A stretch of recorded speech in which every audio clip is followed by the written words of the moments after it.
في حلقة اليوم نهضروا على الثورة اللي كيعرفها المنتخب وعلى التغييرات الكبيرة اللي كينزلها وليد. نشوفوا شنو كيبدل، افكار جديدة اللي كيحط، التأثير ديال هاد التغييرات، ونهضروا على التشكيل اللي يلعب به الماتش الثاني افريقيا الوسطى. واخا البداية غادا تكون مع الافكار اللي شفناها كتدخل المنتخب، شفناها كتعاود واللي كتشرح فلسفة وليد الجديدة والرؤية ديالو في التنشيط الهجومي للمنتخب. انت تبع معايا. اللي حنا عارفينه هو وليد كيلعب ب 4-1-4-1، الاجنحة في بلاصتهم، الاظهرة كيهبطوا يديروا المساندة وكيعطيو الدعم. كنشوفوهم يا اما كيشدوا الخط يا اما كيدخلوا الانصاف المساحات على حساب شكون هاد الظاهر، شكون الجناح اللي حداه، وشكون لاعبي الوسط اللي معاه. الفكره كانت هي هذه ولعبنا بها اغلب الماتشات اللي فات، ولكن في الماتش ديال ليسوتو وليد كيدخل ابراهيم دياز جناح ايمن وكيعطي هاد المره ادوار مختلفه وتوظيف جديد. من يدخل ما لعبش على الخط، ما لعبش في انصاف المساحات، ولكن كان كيتحرك في العرض الملعب وكيخلي الكل ورد ليه من الاطراف وكيمشي يعطي الحلول لصحابه ويقلب على خلق المثلثات والزياده العدديه. ومن هنا بالضبط جا البيت اللي سجل ضد ليسوتو. كانت ابراهيم اللي كان جناح ايمن، شوف فين تحول وخلى حكيمي على اليمين، تبع طلب الامرابط وتحرك عاوتاني بالعرض. هذا راه المفروض جناح، بقى كيتحرك على العرض وتيعطي لصحابه الحلول تلقى الهوته. فكره وليد كانت هي هذه،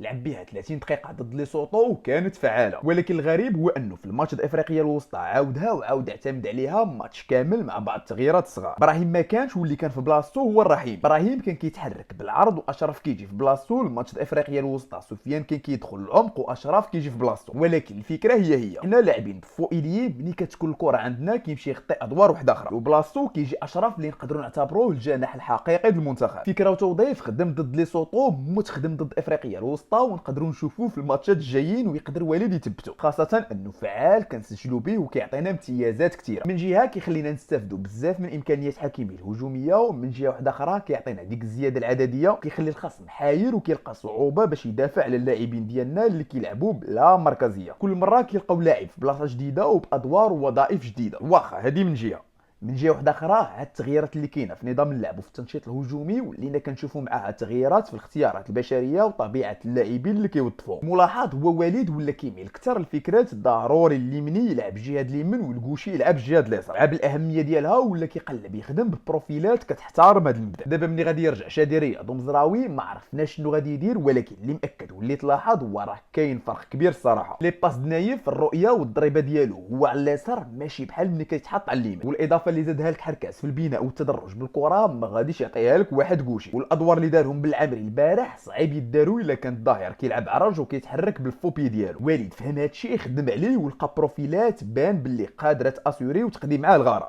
واش يتشبت بها نصبروا ونشوف. ولكن اللي خاصو يعرف هو راه الا بدلوا كره ما دارتش معاه الناس ما غاداش ترحمو وغادا ترجع تسول على حركاس بالعامري وازم. ما علينا، نصبروا ونشوفوا شنو غادي يدير وندوزو دابا نهضروا على التشكيل. بالنسبه للتشكيل هذا الماتش الثاني د افريقيا الوسطى فخاصنا نعترفوا باللي في هذا الماتش بالضبط صعيب تهضر على التوقع ولا تعطي اسماء. استثناء مراكز قليله اللي كونفيرمي بحال محمدي، حكيمي، عقرد، مرابط واناحي، كلشي كيبقى فيه الشك وكاع المراكز كتبقى مفتوحه على احتمالات كثيره. مثلا في اللاكس نقدروا نشوفوه كيبدا مره واحده اخرى بحركاس، وانا شخصيا مع هذه الفكره خاصه من بعد الماتش الكبير اللي خرج. كيف ما نقدروا نشوفوه كيوظف عبقار وكيعتمد على ايت بودلال كبديل. مركز الظهير الايسر كاين احتمال يخلي بالعمري، كيف ما كاين احتمال كبير يرجع ادم ازنو. وسط الميدان يقدر يلعب الخنوس حدا اناحي، يقدر يدخل سيباري كيف ما يقدر يبغي يشوف بالحيان. على اليمين عاوتاني نقدروا نشوفوا الرحيمي ويلعبوا بنفس التوظيف والافكار د الماتش الاول، كيف ما يقدر يثق هذه المره في اخو ماش ويخليه يبدا الماتش. وعلى اليسار المفروض يبدا بالزلزولي اللي كيتعتبر دابا مفتاح اللعب مهم وحاسم،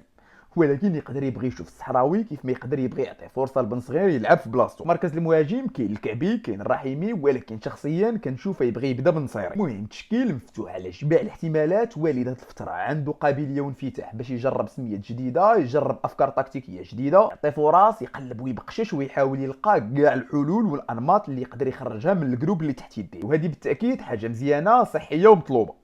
هو نتمناو ما يهملش تنظيم دفاعي، اكد على جوده وفعاليه الضغط العكسي وما نشوفوش بحال هاد المناظر نهار الثلاث. بالعموم كانت هذه هي ابرز التغييرات اللي كيعرفها المنتخب في هذه الفتره، وكانت هذه هي تفاصيل ما قبل الماتش الثاني للمنتخب مع افريقيا الوسطى.